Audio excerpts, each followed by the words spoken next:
In October of 2017, a former DoD counterintelligence agent had come forward with a story. Up front now, the former Pentagon military official who ran the covert government program up until this last November, Luis Elizondo. Tell us what the purpose of the program was and what did you find? Well, we found a lot. And his story was that he was involved in an effort within the Pentagon to investigate UFOs, or what they were calling now officially, unidentified aerial phenomena. UAPs is what we call it. It comes down to some of the new infrared radar systems that we're putting on some of our new jets are detecting some things out there. We have questions. December of 2017 with the New York Times and the explosive article about a secret government Pentagon UFO program. That brought in a huge amount of people that were interested in this subject. And that essentially created a firestorm of publicity, not only for the individual and the program, but also put a spotlight on the Pentagon. Well, after decades of denial and secrecy and flat out lying, America's defense establishment is finally admitting some of what it knows about UFO. The purpose of the program, Advanced Aerospace Threat Identification Program, was really designed to do just that. From a national security perspective, identify those things that we see, whether we see them electro-optically, we see them with radar, we see them as eyewitness reports, through a myriad of different ways and avenues that we receive the information, and try to ascertain and determine if that information is a potential threat to national security. About a year after Elizondo came forward, a very interesting thing happened, which is pretty rare when it comes to official statements. And that is the Pentagon essentially fired a shot across the bow, so to speak, and said Luis Elizondo did not work on that effort that he said he did, which was called ATIP. The Pentagon says he never was director of the Advanced Aerial Threat Identification Program. Retired Senator Reid, who funded ATIP, came on television saying, "I'm defending Lou Elizondo because I know that he is telling the truth." Reid says the UFO mystery was always the primary focus, starting with the very first meeting he had with a scientist from the Defense Intelligence Agency. The DIA released a letter from the late Senator John McCain, who'd requested all available materials from ATIP for his Armed Services Committee. Reid and McCain were from different parties, but were close. John knew what I was doing. I mean, he didn't hide the fact that he was interested also. Pressure to the Pentagon to stop lying. And he ends up with an attorney, and now he gets attacked. Daniel Sheehan, who did the Pentagon Papers, Iran-Contra, the Silkwood case, and many others, is now working with Luis Elizondo. Inspector General of the Pentagon had been pulled in to look into complaints from Luis Elizondo at the insistence of Daniel Sheehan about him being threatened with loss of his security clearance not because he was disclosing classified material, but because he went off the leash and was not wanting to continue to say the falsehood that these were an alien threat. The To the Stars Academy people kept on telling them that they had to be presenting it like it's a potential threat, because they were trying to get Congress to have an investigation. How could this man come out, start talking openly, get all this publicity, and make these bombshell claims, and the Pentagon says, nope, none of that is true? Is the evidence not there because the Pentagon is involved in this big cover-up? Or is Elizondo embellishing what his role really was? Is he lying? Is he telling the absolute truth? The Pentagon doesn't have a great history with this topic. So how do we know who to believe? Now we're into internecine warfare that is in the Pentagon between offices, that is out in the 17 intel agencies, most famous CIA, NSA, DIA. And they are all fighting each other over this basic question. Who and when tells at least the United States of America that we're not alone in this universe? We have never been alone in this universe.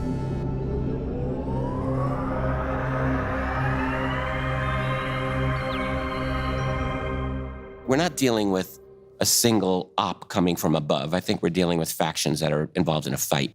There is a faction of individuals connected to the establishment who, for their own reasons, want some level of open conversation of UFOs to come out. But the fact is, they're dealing with a very entrenched establishment that doesn't want any of this information to come out, even now. So we're not talking about a coordinated, single, monolithic operation here. We're dealing with a fight. But in the same time as this controversy was brewing over here, another one began to sprout. And essentially what that controversy was now the politicians were getting involved. It didn't matter if Elizondo was telling the truth or not. It didn't matter if ATIP was researching UFOs or not. What the reality was that UFOs were real. And not only were they real, they were a potential threat. Military pilots were being profiled by the New York Times, by the History Channel. These men and women who were flying in our skies, who encountered technology that we, to this day, cannot explain, were now in the spotlight. No, it's one thing if one person sees one of these objects, they're like, okay, that's crazy. When you go out there every day, and you see them, and your brothers and sisters and other squadrons are seeing them, and, you know, it's like, okay, well, this is probably some type of maybe drone thing or something that they're testing out. It wasn't until someone actually saw one go in between two aircraft at a close range, probably within 150 feet, that it was starting to get worrisome. We have nothing that goes that fast and just starts climbing at will. When it gets right in front of me, it just disappears. So politicians saw that, and they said, we need answers. We need to figure this out. So on one hand, the Pentagon says, hey, we never did it. On the other hand, politicians say, you better start. And so that created the effort of what's called the UAP task force. The Corona relief bill the president signed last month contains a provision that hasn't gotten a lot of attention. It directs the Director of National Intelligence, in consultation with the Secretary of Defense and the heads of other agencies, to disclose what they know about UFOs within 180 days. When I saw that first headline in the New York Times that Marco Rubio in Florida had managed to get attacked to a COVID funding bill, and you're coming down through line items having to do with budgets, and then just 3 words, advanced aerial threat. It's like a non sequitur inside of the COVID funding bill. And you're reading about a request from Congress to the Director of National Intelligence and to the Secretary of Defense that they are to work in collaboration to make a reply to the people being requested by the Senate on what are advanced aerial threats. Is there a possibility of source having to do with foreign adversaries? That's what it says. Foreign adversaries could have been China, Russia, and North Korea. Foreign adversaries can also be hostile ETs. And that they had a 180-day countdown from the signature of the president on December 27th of 2020 to deliver this information to the public and the media. To essentially brief Congress and the Senate on their developments, their findings, what's the status, where are we at with UAPs? Are they a threat? Are they not? Can we explain them? Can we not? And so that controversy that a lot of people have focused on, myself included, was very beneficial in the end, because now it has forced an effort, forced funding to go into the coffers to try and figure out what UAPs are, and now we're seeing results. So everybody got into this 180-day countdown, and I thought, the government of the United States, they could make a countdown to, we are finally going to tell you the truth, and we can say, we are sorry. We are sorry that we learned about extraterrestrial biological entities during World War II. We couldn't talk then. The policies continued. We apologize, but we are now going to tell you what we know about the universe that we live in. This would have been wonderful because the United States is feeling as if no one knows what our government is anymore. This could have been a chance to say we're going to collaborate with the representatives of the people in what is supposed to be a government of, by, and for the people. And we will use this 180-day countdown to crack open we are not alone in this universe. Will we have the truth come out, the full truth on UFOs? Of course, I don't think anyone who really thought about that believed that. Imagine like there's this like complicated net that's in the bottom of this sludge, and it's got rocks and stuff in it, and you're trying to pull it out. You just can't pull it out. There's so much in there.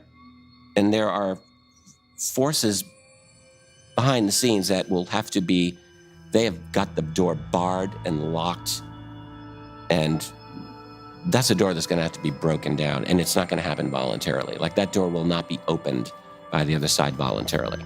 And now the word comes out about the UAP TF report, and the government is now admitting that UFOs are real, we're being visited, and here we go. And we are now a friend of the people, and we're here to support all of this, and disclosure is here. No, we've gone through 70 years of ridicule and conspiracy theorists and tinfoil hats, and we're crazy, we're hallucinating, we're mental issues, you know, and that's what the UFO community has been portrayed as. And suddenly, they're our friend? What we saw was a report that played this down to such an extent. They didn't even say national security threat. They wouldn't use the word threat. They called it a national security challenge. That's a sign that what we're still seeing is an attempt to play this down to the max. If it is decided that this is a threat, then what happens to the close encounter witnesses? Are we associated with a hostile foreign power? What is our legal position then? Going back to like the Brookings report, we know that this type of information can have a destabilizing effect on culture, on religions and everything. So you understand why they would withhold it. But at the same time, it's also up to the individual to get motivated and to start to figure this out for themselves as well. Who wants a government telling us what to do about everything and what to believe about UFOs and extraterrestrials? I don't. So this is the part of the motivation that this report has provided, is the individual can now go out and seek those answers.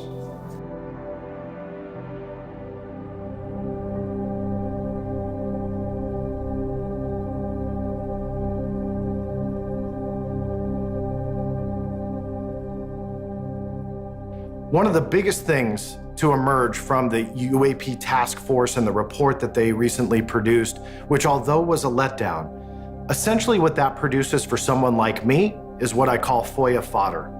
I often visualize the Freedom of Information Act, and when you utilize that as a tree, that when you file a Freedom of Information Act request, that's your trunk, and you get a document or maybe 5 documents.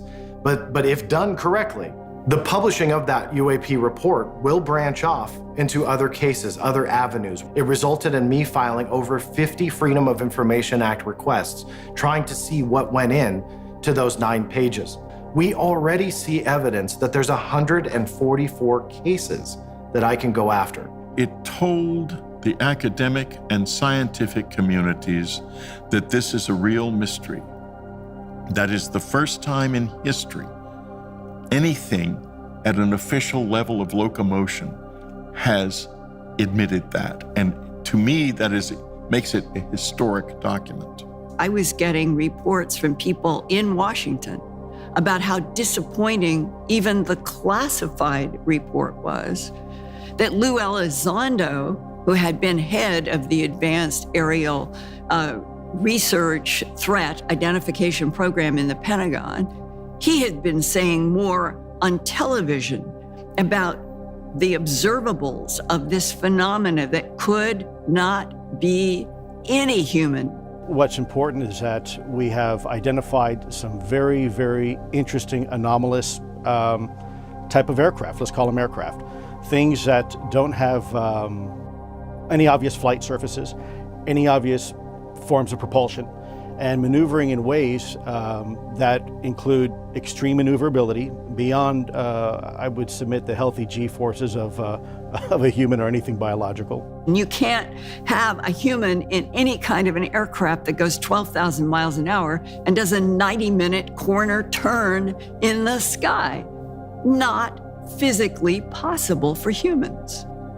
And Lou Elizondo has been saying this now for 3 or 4 months. Whether you're a huge fan of Luis Elizondo or whether you doubt everything that he says, no one can hide from the fact that there's a lot of mystery and a lot of intrigue about him as essentially a character in this story. That controversy fuels an awful lot of speculation. You can't help but start asking questions on why is a counterintelligence agent who was formerly with the Department of Defense, who has a decade upon decade long history of covering up UFOs, now out in the open saying he worked on a UFO project and we need to know more of the truth. Sadly, we just don't have the evidence to say either way.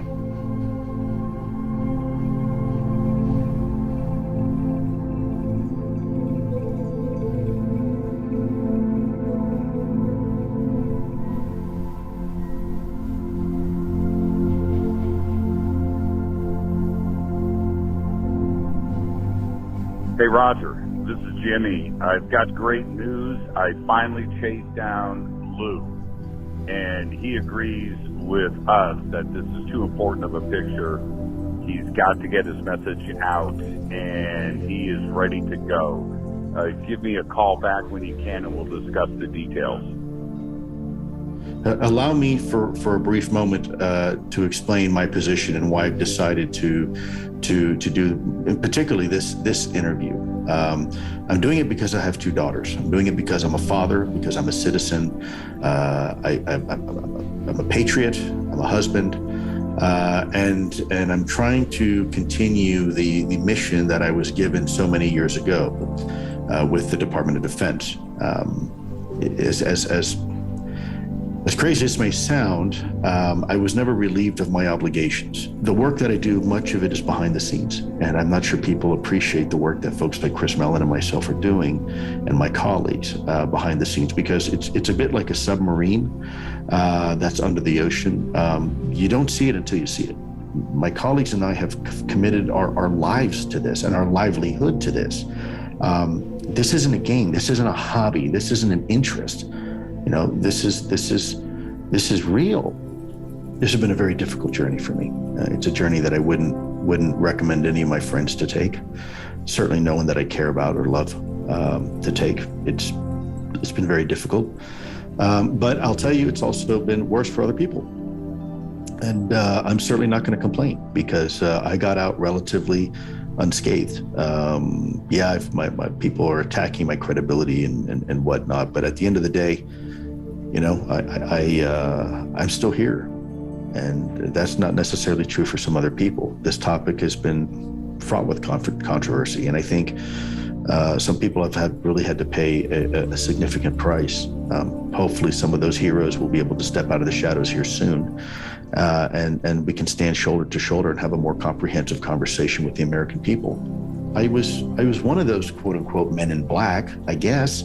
But I realize it's probably better now to be, you know, as one of my colleagues says, you know, I'd rather be known as the men in white, you know, truth, bringing truth to the topic. You know, I still hold myself accountable. I still feel, if you want to know how Lou Elizondo feels, I still feel incredibly guilty. I feel incredibly guilty that I didn't have this conversation sooner. Imagine for one moment if it turns out that the U.S. government really was and has been continuing to be involved in this topic and has kept that secret, not only from the American people, which is bad enough, but even kept it from itself, right? People who are paid to be in the know, people that run special access programs, people that are charged with oversight of these things. And you have a major defense contractor who had an unfair advantage because they were asked to look at exotic material potentially. I'm not going to go into origins here, but just say hypothetically, we're able to look at some interesting material, while other defense industry partners weren't given that same access, right? And so now this defense partner comes up with all sorts of innovations and, you know, is a multi-billion-dollar company. Meanwhile, these other companies may have gone bankrupt, right? And people's lost lost their jobs and livelihoods, all because, one company was given access or privy to information while another one wasn't. The U.S. government in the past has been involved in some pretty terrible things against the American people that were not at the interest of the American people. And the American government had to be held accountable for that.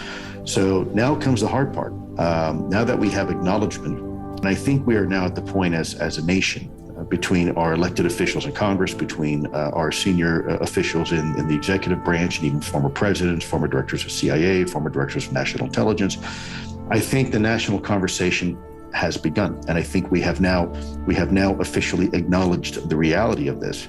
What we haven't done yet is have a complete and truthful conversation about the American people, of how long we've known about it.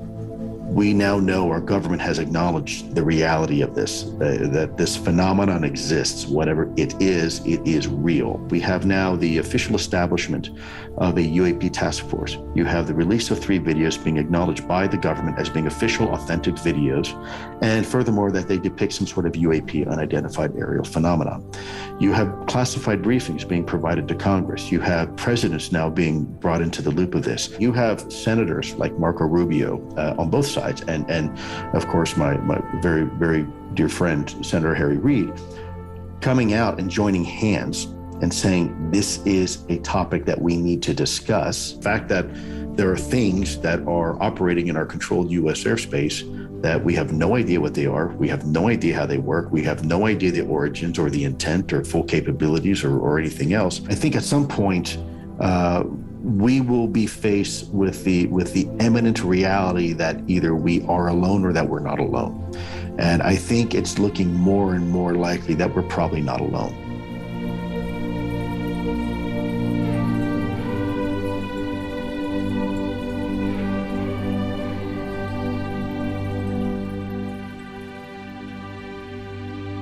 One night I was driving with Tony Schiavone. We were down in Georgia. I had left the WWF and I was with WCW, and we were coming back from somewhere in Georgia in the middle of the night. Something occurred in the Georgia skies that night when we were driving home late that we both turned to each other in the car and we both said, "What in the hell was that?" And it was a massive light form that occurred in the sky, and Tony and I, we weren't drunk or anything of that nature. We couldn't figure out what it was, and today I still don't know what it was, but I didn't have the means or the wherewithal at that time to at all be able to pursue or attempt to learn what it was. It's today a simple memory. As governor, he made money on the sun. Let's wait for your old man, you little bastard! As a foul-mouthed WWE referee, Ventura created the modern anti-establishment, anti-media, anti-career politician. As we shock the world! Ventura's win was so shocking that Donald Trump came to Minnesota to see for himself. And the American dream lives on in Minnesota as we shock the world! After I won the election, I was contacted by the Central Intelligence Agency, and they asked if I would meet with 21 of them in the bowels of the Capitol, and I said, sure. They put me in a chair at the end of the room, and they were half circled around me, and they wanted to know how I won the election. Their job is to gather intelligence, and apparently nobody saw me coming. And so they figured it was better to learn of it after the fact, and so they could be maybe prepared next time. Now, the part that got me a little is, what are they preparing for? Are they preparing for the fact that their intelligence gathering was that bad that they didn't see me coming? Or are they preparing for the fact now to be in position so that nothing like me can ever happen again? And I kind of think it's the latter. He's crazy. He's a conspiracy theorist. They marginalize you, is what they try to do. And they do that, and to do that to me is tougher for him because I'm an elected governor. He served the least amount of time. They wouldn't even let him do one term. That showed his greatness. I believe he had more enemies within our own government than all of the you know, the Russians and all them combined. He was more hated within our own government. I believe that today. What truly got me involved in questioning things was the murder of John F. Kennedy. I read many things that the public was unaware of and didn't know. If they'll lie to you or they'll deceive you about something as important as what that turned out to be, which was a coup d'etat, for lack of any better term for it, a change in our government, if they will lie over that, then what other things do they keep from the regular people? If Lee Harvey Oswald was who they told us he was, a little disgruntled lone nut who was angry at Kennedy and wanted notoriety, so he decided to kill the president, why would there be need to lock up anything? The National Archives is expected to release thousands of previously secret files on the 1963 assassination of President John F. Kennedy. This time, they still have not been released, but when they are, experts say they could reveal more of what the FBI and CIA knew. When President Donald Trump took office, a very interesting event unfolded, and that was a sitting U.S. president saying, we're going to declassify everything on the JFK assassination. Tonight, President Trump said he is clearing the way for the rest of the files. The only exception, he says, will be the names and addresses of people who are still alive. The president said he's making the decision to put any and all conspiracy theories to rest. President Trump tonight, though, did not say when he will allow the release of those remaining documents. That effort by him, even though it was just a tweet, essentially set in motion the declassification of records on the JFK assassination. And although they declassified a ton, there are still thousands that they told the president, no, we are not going to declassify it. What made the man who prided himself on shaking up the swamp and draining it and turning everything upside down, what made him go, you guys are right, I'll support that? So it really makes you wonder, how much power does a president really have? How much knowledge do they really have? There's a lot of evidence to indicate people who very well could be involved, but without the release of all documents, and because 60 years have now gone by and everyone who was involved probably today is certainly dead. If what they tell you is the truth, there is no need to lock up anything and withhold it from public. Why would there be? So there's still a lot of, I would say, material, secrets, truth behind the JFK assassination that has yet to be revealed. There's a lot of theories floating around. There's a lot of people who claim to know why he was assassinated. In some instances, they'll even combine conspiracy theories and say JFK wanted to declassify UFO documents, so ergo he was assassinated by the intelligence community. Of course, there's no strong evidence to support that. Do I have the documents to prove? No. Have I talked with people who were firsthand when Kennedy was assassinated and what they've told me? Yes.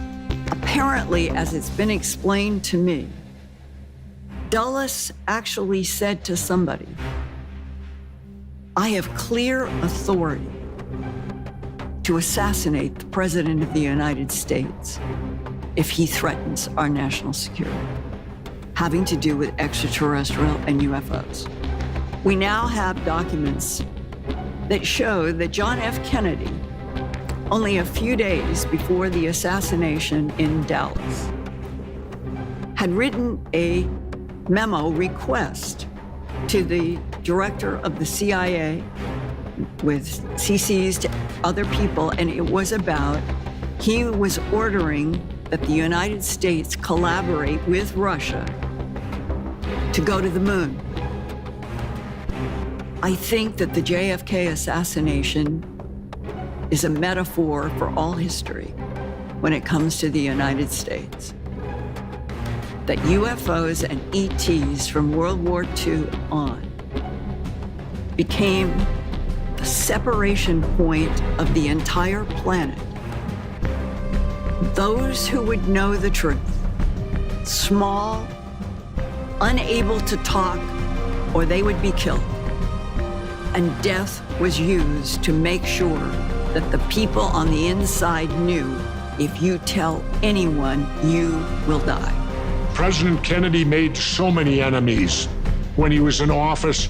You probably have at least 5 entities who could have did it and who could have joined together to do it and who may have done it. We got St. John Hunt, the son of the infamous E. Howard Hunt of CIA Watergate fame, confessed to knowing about the JFK killing on his deathbed to his son on film. We aired that film. I thought there would be headlines across America the next day. E. Howard Hunt admits to involvement in the killing of JFK. Because this is a well-known man. I think it's essential to refocus on what this information consists of. What is important in the story is that we backtracked the chain of command. There wasn't one word in the mainstream media, there wasn't one word that it was even talked about, that E. Howard Hunt confessed to a role in the killing of John Kennedy. He said it was called the Big Event, and he named all the people that were involved. So if you choose to believe E. Howard Hunt, he will tell you who everybody was, and he finished it off with the initials LBJ. Internecine warfare. John F. Kennedy's administration clearly was being torn apart by all of these undercurrents of a black world.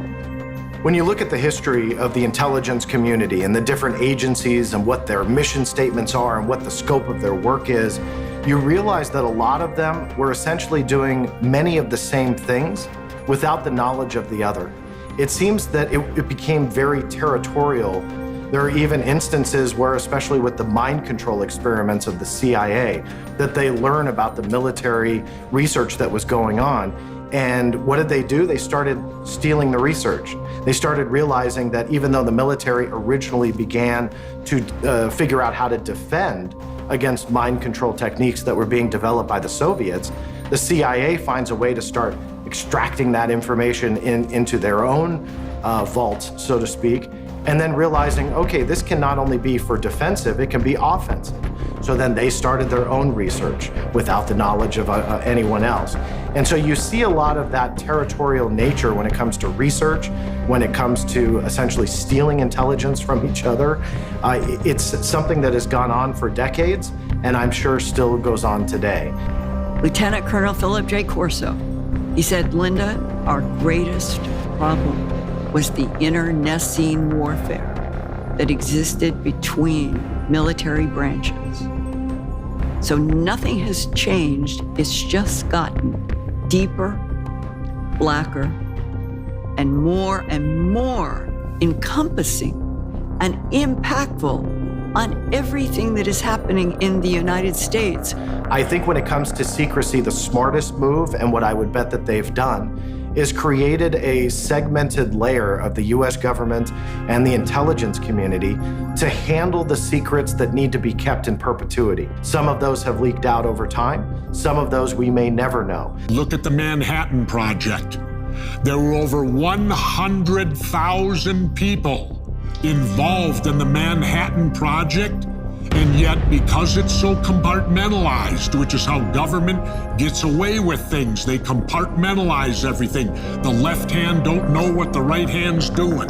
Nothing was leaked until the bomb actually hit in Japan. And then the world knew of this power we had created that will haunt us to mankind's very end. Is it possible that you could have a level of secrecy in our world that caused a certain segment of our civilization to, in a sense, break away? What would be the cosmology of these people? They would have science that would be off limits. They would have an understanding of the world and of us in the universe that the rest of us poor Slavs out there would not have, and maybe even interactions with these other beings. And I ended up calling it a breakaway civilization. They're segmented out. They're not the ones that are the elected officials.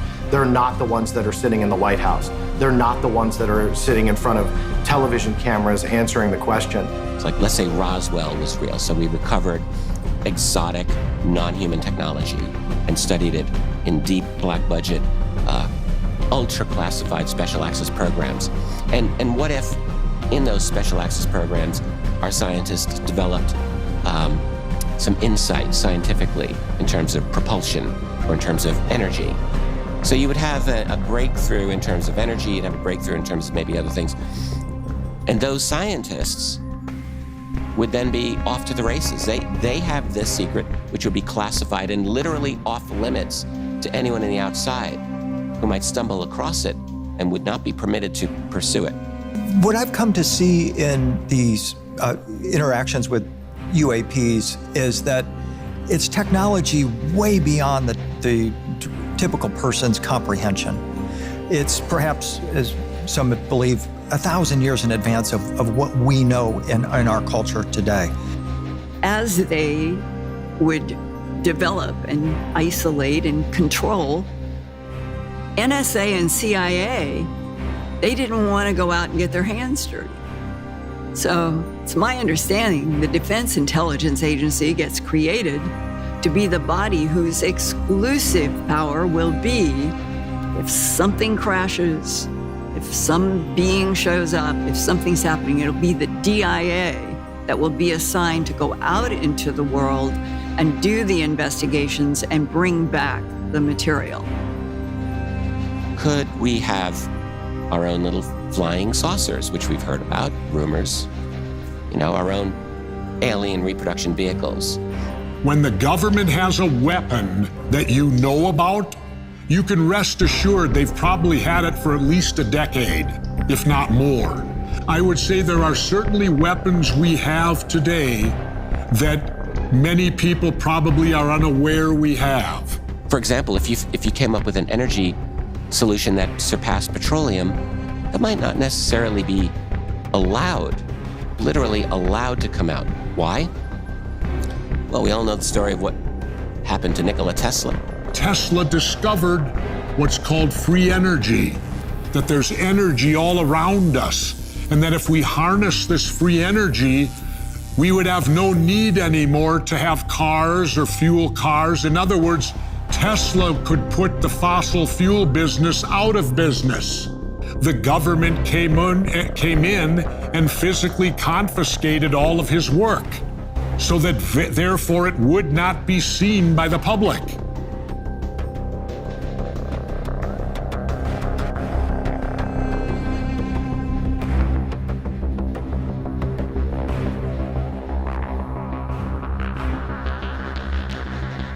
I spent a good deal of time examining one by one the papers, the books, but I was particularly looking for something which would just be evidence of a secret weapon, which I was reminded by the two agents who were present during the entire time, was a matter of concern to the United States.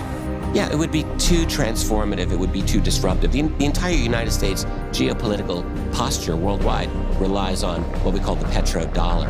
It relies on domination of locations of petroleum around the world, the extraction, the distribution, and connecting that to our financial system. And moving off of that, that's disruptive. And that those breakthroughs would not necessarily be released to the rest of the world because they'd be classified. And it really paints the picture on, will we ever get the absolute truth on anything? Because I don't think there's one agency or entity that ultimately knows the entire truth. And maybe that is by design. If you keep all this stuff fractured and segmented within the intelligence community, and yes, they may double up on the work periodically, they're still kind of without the full picture. That was the idea of a breakaway civilization. I've always considered it a hypothesis or an idea, a possibility, in search of proof. And I've been looking for that proof ever since. And I think, there's indications, there's evidence that, yeah, it's probably an idea that's got some merit to it. And that could be a peek at that segmented layer of secrecy. We only have the mercy of when they, the powers that be, want to actually tell us. It is now very clear that the arguments, the power conflicts between now 17 intel agencies is what Lou Elizondo ran up against like a buzzsaw when he started trying to say, yes, there are non-humans, and yes, I work for ATIP, and then pulled back on non-humans and said, well, there are unusual phenomena. And the Pentagon chooses to disparage him.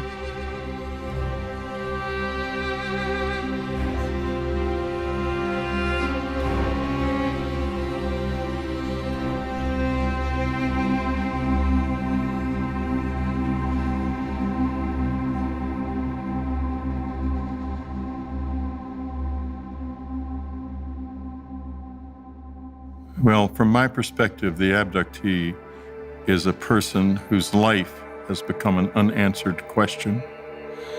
I don't think we know what has happened to us. There's never been any serious effort made to find out. There is an ample amount of physical evidence. It's not simply all in the mind. But what was it?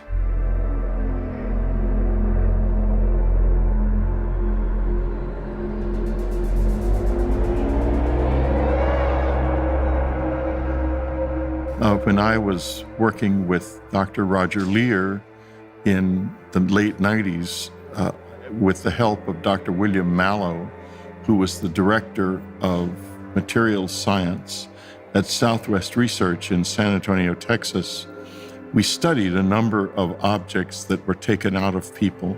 Most of these were unremarkable. They were pieces of magnetite or meteoric iron that had been magnetized.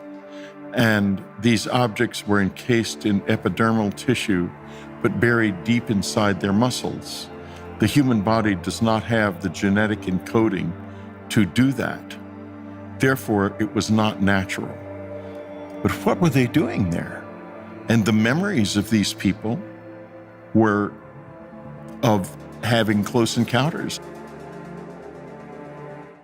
I woke up and I saw these two gray figures in my room coming from the window towards me, kind of gliding, not really walking. And my first instinct was, stop, don't come any closer, don't touch me, don't kill me, you know? I mean, it was just sheer terror, straight out. Something happened, and then I wasn't scared anymore. One of them had a black box, about the size of a shoebox maybe, kind of the shape of a shoebox. And it kind of drifted over to me. I said, can I have it? And he said, no, you can't have it, but when you see it again, you'll know what to do. The abduction experience is very challenging on a whole lot of different levels. At first, I thought I was going insane. And I went to my doctor and I took an MRI scan to see if I had something wrong with my brain, a test for temporal lobe epilepsy to see if I was prone to seizures, and a battery of psychological tests that showed me to be a normal person under stress. And this left me grasping at straws, facing the fact that I really had encountered the unknown, and it had a very powerful effect, and it was absolutely terrifying. I recall standing at the kitchen window and looking out the kitchen window to the pump house and swimming pool area, and I saw a light in the pump house. The light was a different color. It was more of a whitish light instead of that yellow incandescent bulb that was in there. It just wasn't quite right. I went out there, looked around the backyard, didn't see anything. I did find my dog under my dad's ladder truck, but she would not come out, and I'm like, fine, stay there, I don't care. Went to the garage, and as I looked around in the garage, I didn't see anyone, but I suddenly felt like I was on fire. And I could feel every molecule of my body vibrate individually. I don't know how to describe it. I thought, I felt like it was on fire, and I thought, I have to get out of here right now. And I ran to the door, and as I got in the doorway, I was hit right here by a light. It spread through my legs, it spread through my arms. I could not move. Time stopped, literally, and I felt like I was individually vibrating 1,000,000 molecules that made up me, and I could feel every single one of them. I don't know how long I was like that. I don't think I could have lasted more than a few seconds, but it felt like an eternity at that moment. I think the first thing that has to be done is we mustn't connect the dots in the sense that it's very easy to decide that this is one thing or another. Holding on to the question is our great strength, I think. That's what kept me sane in the early days when I was really struggling with this. People wanted to tell me they were evil aliens, and they wanted to tell me there were this and that and the other thing. And I finally just called a halt to all of this, what I felt was psychological interference with my stability, and said, look, you don't know. You tell me it's these evil reptilians. Where are they? Show me one. And they couldn't do it. And I decided that staying with the question is the healthy way to do this. But right now, we don't know. We do know that something very strange is happening. There's every indication that this is some kind of an approach to mankind and this planet from some other intelligent entity that is not human. When the brightness faded, I was left out in the doorway, out on the patio, and I could not move, but I could move my eyes. But my vision was totally wrecked. It was like 1,000,000 people took my picture all at the same time with flash bulbs, and I just had all these white spots in my vision, and I saw movement out in front of me. And I thought it was kids. I thought there were 6 kids in my mom's backyard, and I thought, what the hell are all these kids doing in my mom's yard? But then I realized they don't quite look like kids. And I noticed that they had come from different areas in the yard, and they all kind of moved together and formed this line. And then they rolled, kind of slid or glided down across and in front of me. And that's when I saw this thing, this egg-shaped craft. And I didn't want to look at it. As soon as I saw it, I was like, I didn't want to look at it, but then I didn't not want to look at it because I needed to know where it was in relationship to me at all times, because it was scaring me. And I was stuck, I couldn't move. Around that time, I felt something pull down on my shoulders, and I felt like somebody took a hot knitting needle and shoved it in my ear, this one, all the way into the middle of my head.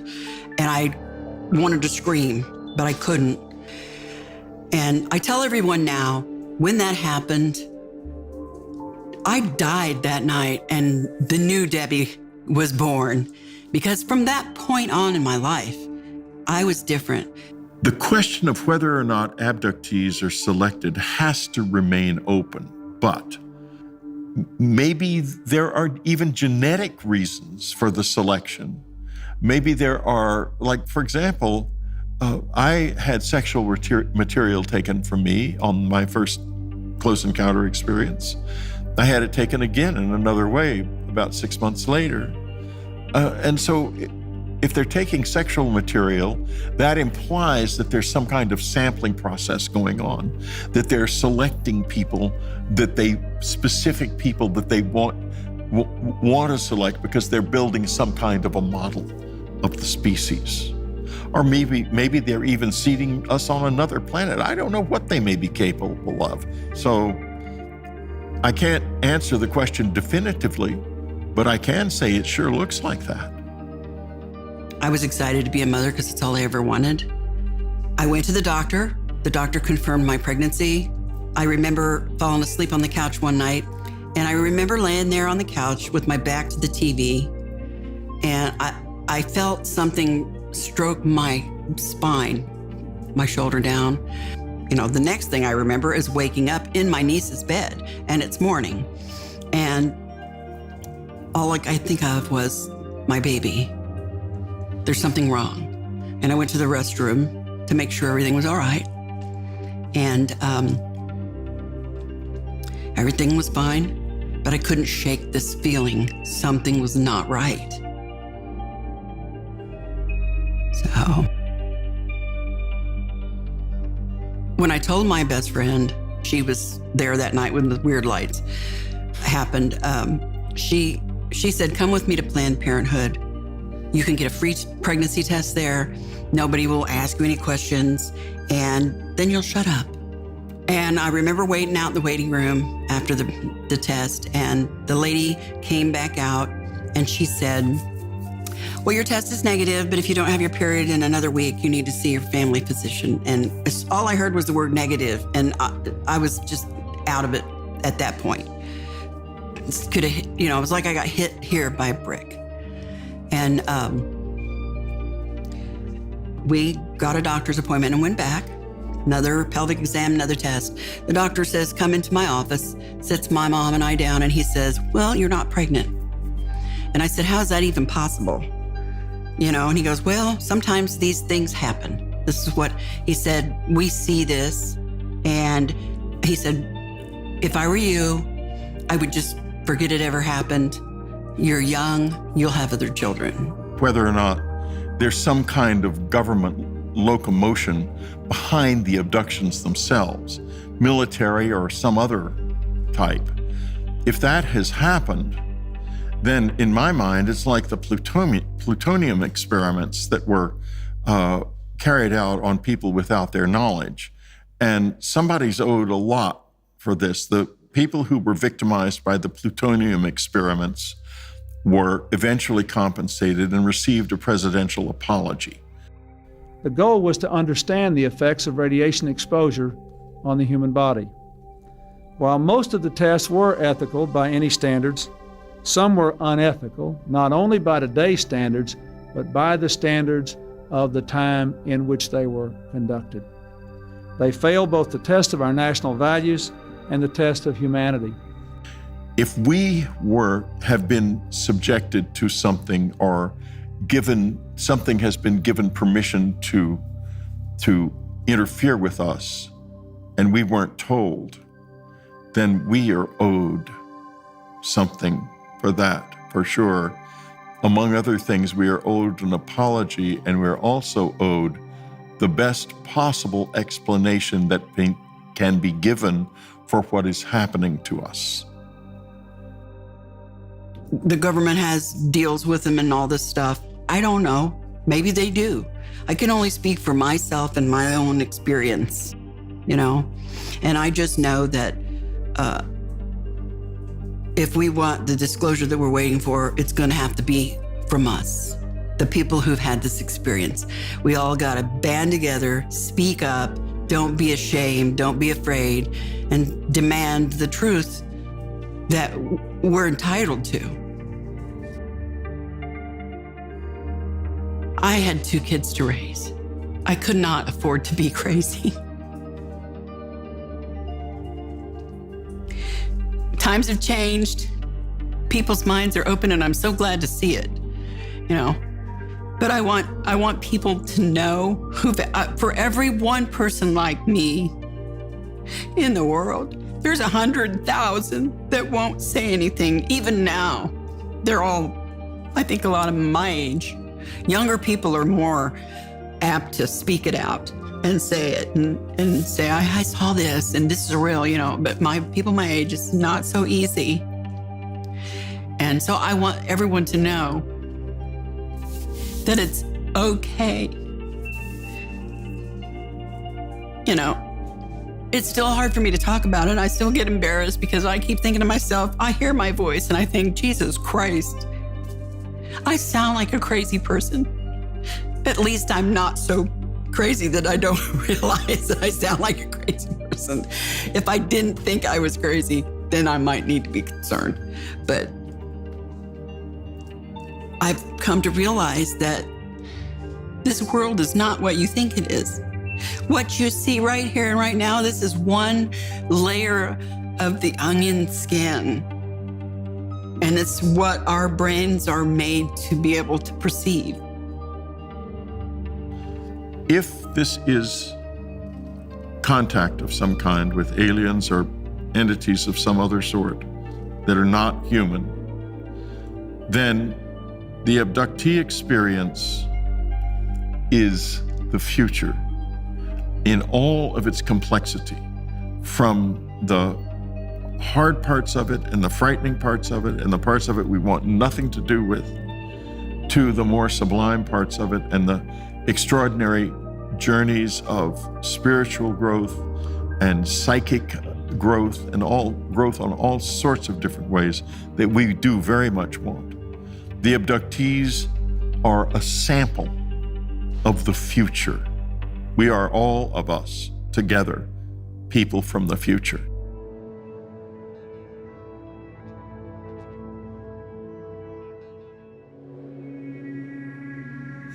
There are future humans.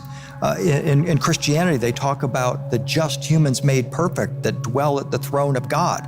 There's angels gathered in joyful assembly and just humans made perfect.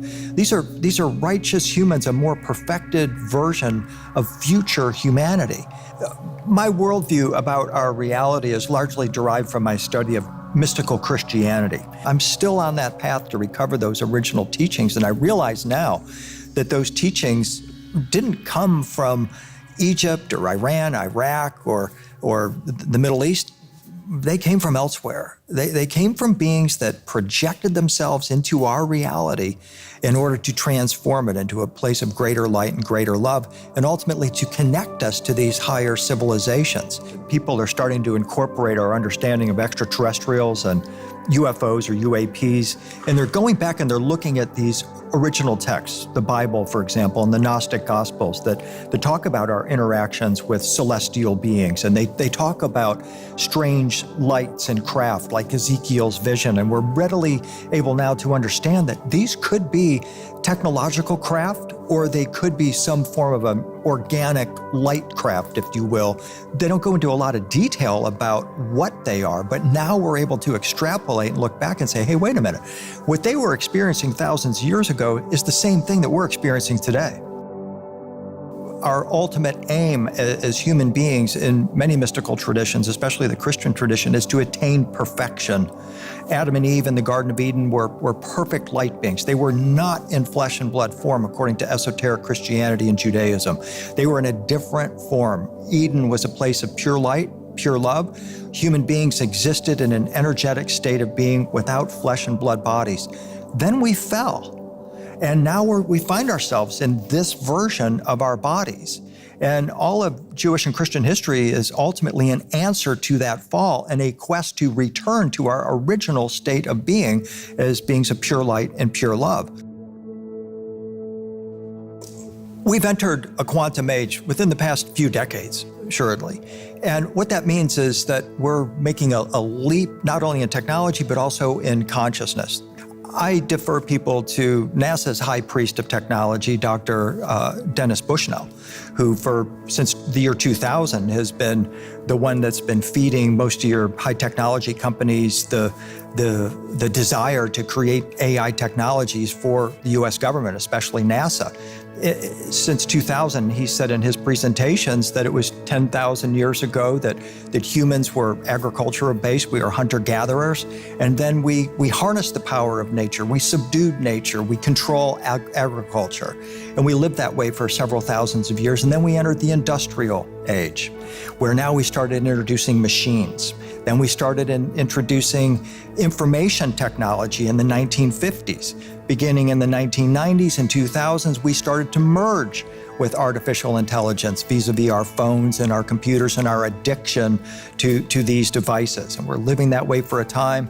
And where NASA envisions this going, or certainly Dr. Bushnell envisions this going, is that humanity will ultimately become virtual beings. We will drop our physical existence altogether and enter into a virtual type of existence. The reason we want to do this, according to Bushnell and also the Department of Commerce and similar reports, is that we will be able to create wealth on a scale previously unimaginable.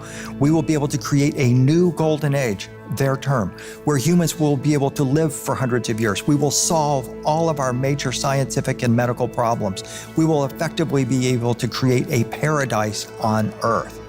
The trade-off is, of course, is that we will ultimately leave behind what is human about us from our organic nature, as well as our spirituality. So this is where we're at right now, is looking at, well, what is the opportunity cost here? Yes, I can live for hundreds of years. Yes, I can create a replacement body for myself. Yes, I could have an IQ of at least 1,000. But if I have no soul, what's that going to do for me? When you juxtapose humanity and where we are going, and essentially how we are merging with machines, that we're now integrating our biological selves with mechanical extensions, how we're now bridging computer chips and circuitry with the human mind, the implications about that are absolutely frightening. The key to artificial intelligence is the software on board. And once that software on board can harness the power of these incredibly strong supercomputers and chips that are rapidly progressing, when you combine the two, you can have a thinking machine that will make decisions, that will make itself better, that can learn. It could live forever. Time is irrelevant. They're not going to decay. You can program that machine to self-replicate, to essentially create clones of itself. I'm 99.9% sure we don't want to merge with AI. I leave it open 0.1%. Based on statements, Catholic teaching that essentially says, who are we to limit God's creativity? People were opposed to augmenting our body with eyeglasses. If God wanted you to see, he would have given you a decent set of eyes. Who are you to challenge God's authority? That was the argument. Now everybody wears glasses. And here we are today now augmenting the body with AI. We can replace all of our organs.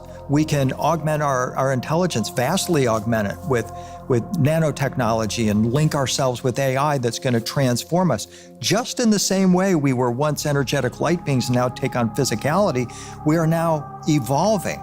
We're changing our body and our agreement with our universe via this technology and entering into a new state of being, and many resist it. To us, we have the spirituality, whether we believe in God or whether we believe in meditating and a higher power or the earth is the God, whatever we believe, that's what makes us human. And many people think we lose that when we start getting into artificial intelligence. But essentially, all of that belief in us is programmed, whether it be from our mother or our father, or whether it be from a grandfather who raised us or whomever it is. We're essentially programmed to feel that way. It's in our blood. Our DNA is programming, so to speak. So in the same respect, artificial intelligence, if you program it to understand love, it will. If you program it to destroy, it will. And when you look at that progression and where we've gone in the last couple of decades alone, it is staggering to see where we may end up. I believe AI needs to be regulated now. It may even be too late. I mean, Elon Musk is an advocate of AI, and he has remarked publicly that this is like we've summoned the demon. That's his term, and it's already out of the box, and it's running rampant. And that is a whole nother conversation. But when we talk about sentient AI versus non-sentient AI, first let's understand the difference. When we talk about artificial intelligence, there's two types. There's weak AI and strong AI.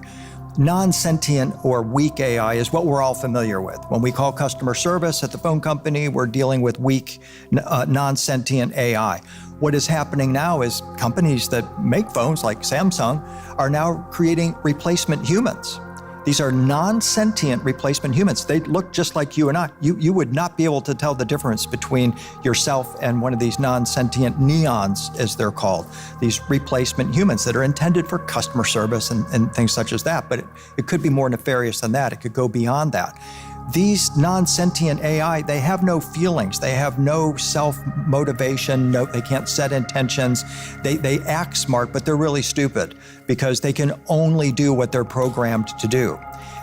That's in contrast to strong AI, which is sentient AI. This is when these neon beings that look like humans actually can take on physicality.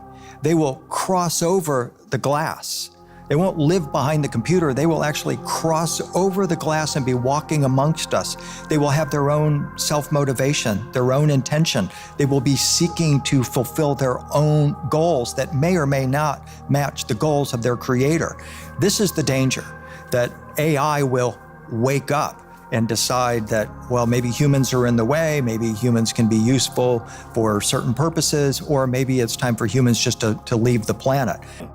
There will be a time where we can create a software that will convince a machine it is sentient. They're harnessing really powerful computers, but once they actually create the software to utilize it, there's a very big question that emerges, and that is, can a computer be sentient? Can it feel? Can it love? Can it understand what the feeling of a hug is? Because the moment we cross that line and teach a machine to learn, we need to teach it to stop. Because to a machine, time becomes irrelevant. And if you give it enough data, it will far surpass humanity, build something more explosive than we have ever built.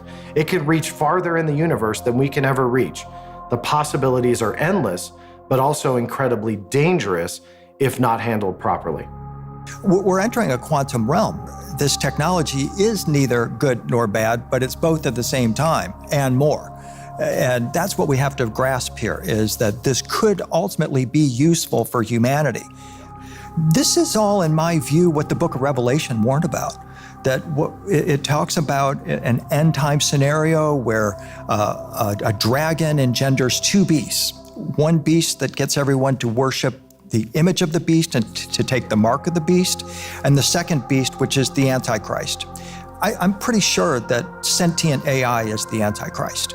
That when those beings cross over the glass and take on physicality and have their own motivation and intentions, that will be the Antichrist. That will be the ultimate final battle for humanity. And the purpose of the mark of the beast is to link you with the image of the beast, which appears to be some kind of a global technology that AI precisely fits, at least in our age. So very clearly what's happening is that we are beginning to worship the image of the beast. We're worshiping false images, fake human beings. Where it ties in for me to the extraterrestrial hypothesis is, are we encountering essentially artificial intelligence in the sky? We look at the fact that we have artificial intelligence on Mars. We're taking our machines, putting them on alien worlds in our solar system and exploring, trying to figure out what is out there. In time, we'll exit our solar system. Humanity will. We'll branch beyond it. It's just inevitable. That's where we're going. So the possibilities then with artificial intelligence and what you can do, and you combine that with the ability to clone, that brings up a whole new point of conversation about alien life, about where they could be in the universe, and whether or not they're coming here.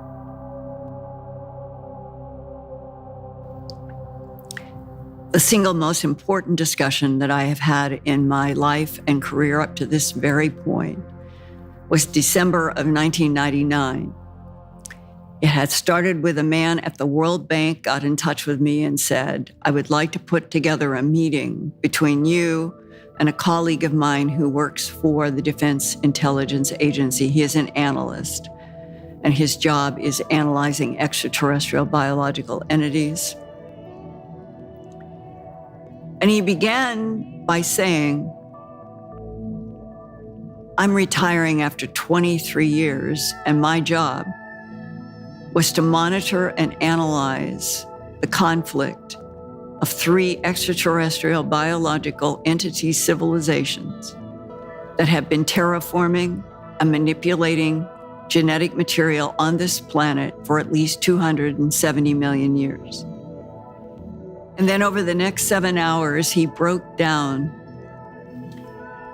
tall blondes, reptilian humanoids, and the grays. He said the grays were largely artificial intelligence. A lot was unknown about the progenitor of the grays. The blondes were in many, many solar systems in the Milky Way galaxy. That the reptilians were here first. And that the reptilians claim Earth as their own. But the blondes want to be able to do laboratory experiments on Earth as well, and so do the grays. Three-way conflict. The blondes have been trying to annihilate the reptilians. The reptilians have been trying to annihilate the blondes. The grays have sometimes taken sides, other times they do their own independent thing. But he said, what we have come to learn is why I wanted to do this meeting with you. Because I got a call that said you have to get Linda Moulton Howe's new book. She has a 106-page chapter about the resurrection technology that we have never wanted anyone to know anything about, that I and others in the DIA had closed down any discovery of this ever. And I said, well, my sources are the people in the human abduction syndrome. He said, I realize we underestimate what the non-humans are doing with people. And then he talked to me about how the reptilians and the blondes fight.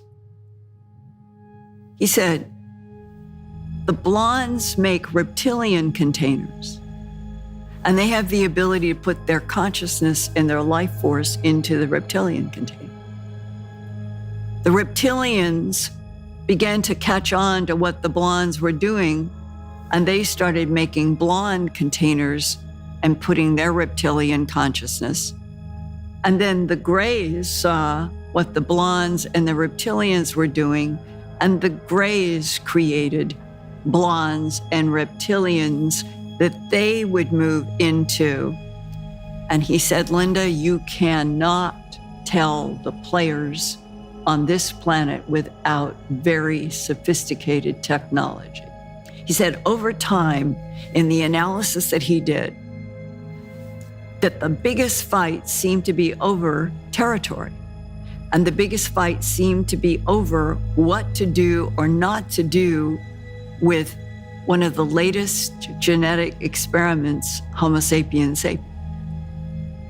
And all three of those extraterrestrial groups want to do laboratory experiments here. They want the other two to go away. And he said to me,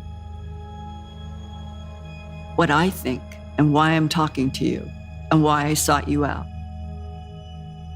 I frankly think that if the whole world knew the whole truth that I'm talking to you today, it would probably create a dent in the ability of those three extraterrestrial civilizations to manipulate humans.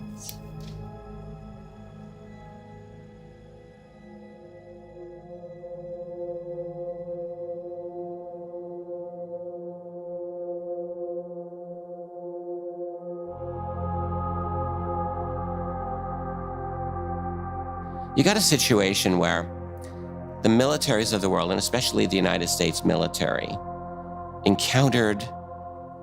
learned about the reality of other beings that are here. That's what happened. Beings that aren't like us, that are advanced, right, in many ways, and in which they probably didn't really know the motivations. There's a lot of unknowns. So the start of the secrecy, it's not that difficult to understand, because first of all, the secret becomes profitable. Like, it becomes profitable and powerful because you have knowledge and you have the future in your hands there. Because if you're studying the tech, you're studying these beings, you're learning things, it gives you advantages over your adversaries in the world, like all of that. Like, you're not gonna wanna stop that little gravy train. But also, the compartmentalization, the secrecy, I've said for years, like it's like one of many knives in the back of the old-fashioned American Republic. The American Republic was like, you know, like when Caesar was murdered by all of the senators, they just got him. It's kind of what happened to the American Republic. Lots of knives in the back, lots of them.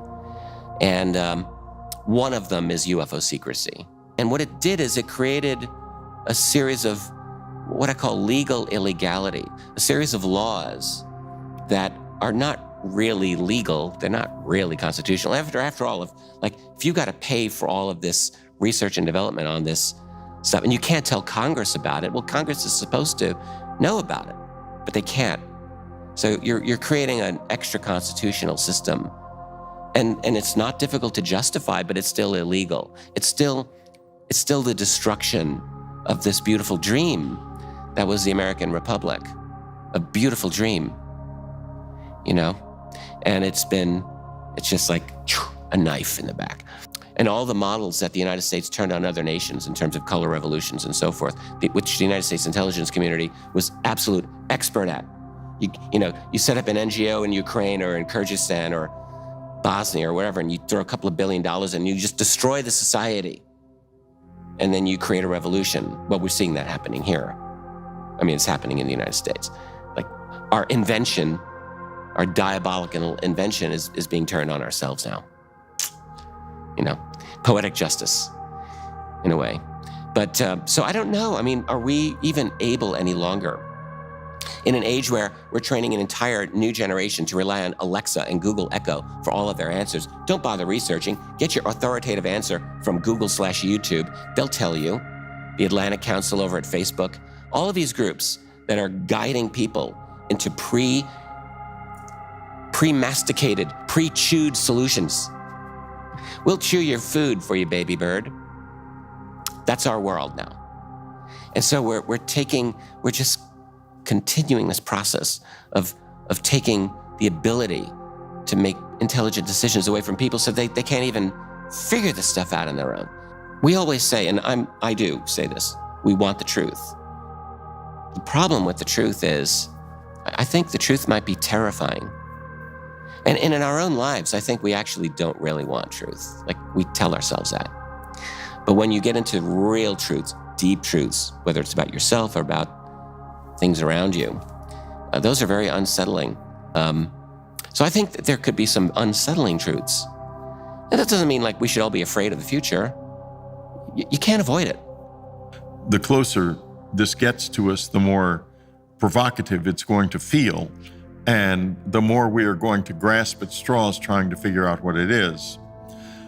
I think that there is an extraordinary future available to us, and it's based on a statement made by Colonel Philip Corso. He describes a moment where he was being asked by these entities to turn off some radars at White Sands so that they could safely leave. He's then asked, "What's in it for us?" The answer was, "A new world if you can take it." That means if you can wrest it out of our hands, because we're not giving you things that will disempower you, if you can take it, meaning if you can bear it, if you can bear to see the whole paradigm that you have built up of reality thrown aside, and that there is a whole new level of consciousness out there waiting for us to enter. Right now, we're up against very powerful evolutionary forces. In evolutionary biology, they talk about a concept called punctuated equilibrium. What this essentially states is that once a species enters or appears in the fossil record, it stays in a place of stasis. If change happens, it happens abruptly in a punctuated form, and it causes a split where the species doesn't transform, it literally splits into two different species. And that's where we're at right now. We're at this moment of rapid change and acceleration where we're merging with AI, where we risk ultimately splitting into two completely different species, those who merge with AI and those who remain organic. If there is a divine field that is responsible for all of the timelines, all of the universes, all of the dimensions, that can be infinite, as Roger Penrose has written, and goes on in infinite cycles of time. If we knew that what the divine field's goal has always been is for every quantum energy packet called a soul to leave the divine field, the thought that dwells in the light. And it sends out quantum energy packets in inorganic, organic, none of us know the parameters of consciousness in its totality. But maybe the whole reason for all of it is to see if every soul would choose on its own at some point in infinity, would reject black, reject evil, reject hate, reject war, and return to the divine field, the thought that dwells in the light.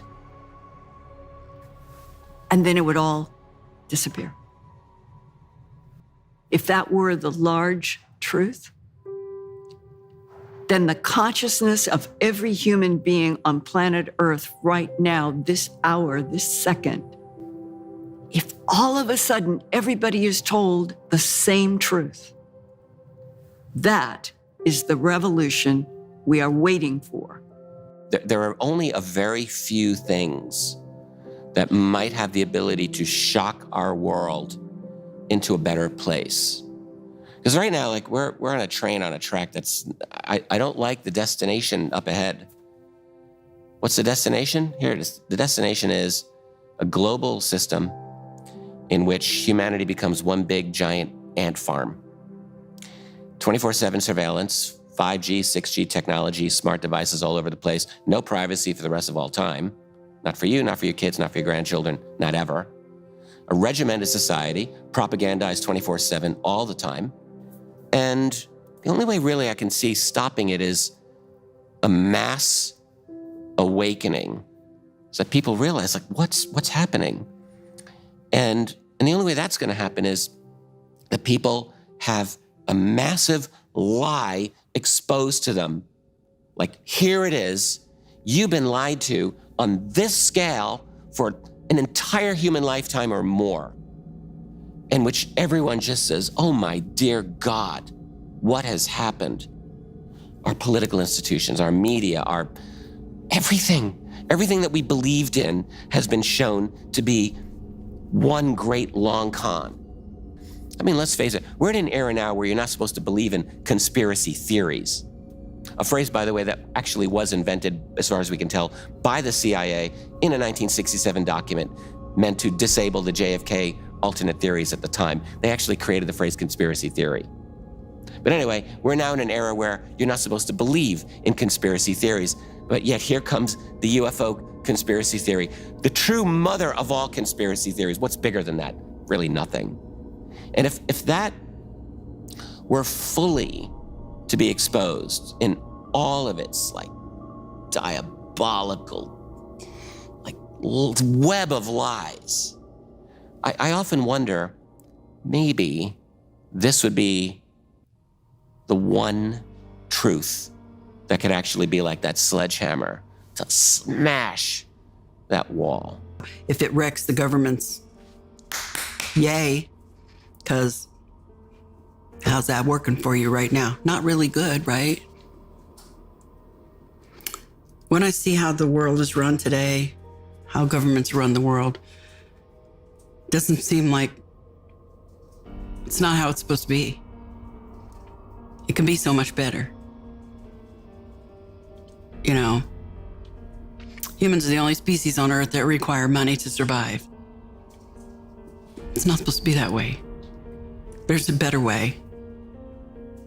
And I just want people who've had these experiences, don't be afraid to speak up and speak out, because the government knows more than they're saying, and they don't want you to know. And the one thing that we can't lose sight of is the government is ours. That is something that gets lost in the conversation. I think that society feels that we work for the government. They actually have this feeling, this vibe, and this intimidation. It's the opposite. And if we want information, if we want action, it's us that does it. The government's not going to do it for us. To expect disclosure to come from the government for whatever reason, it'll never happen. It will never happen. Part of my perspective is developed from the book of Revelation. And remember, the good guys win. The light wins. A new golden age manifests, 1,000 years of peace. And that's what's at stake here. And so we have to be willing to say, look, I'm going to give this gift of disclosure to my children, my grandchildren, and all future humanity. Maybe we should think about organizing and getting down to Washington and stating on the steps of the Capitol building, what is it that we're concerned about? Right there at the Lincoln Memorial, right there at the mirror pools, and get together like all other movements in the past happened. And that's, the media is going to be there. They're interested in this. Could it happen? Well, you know what? You have to try.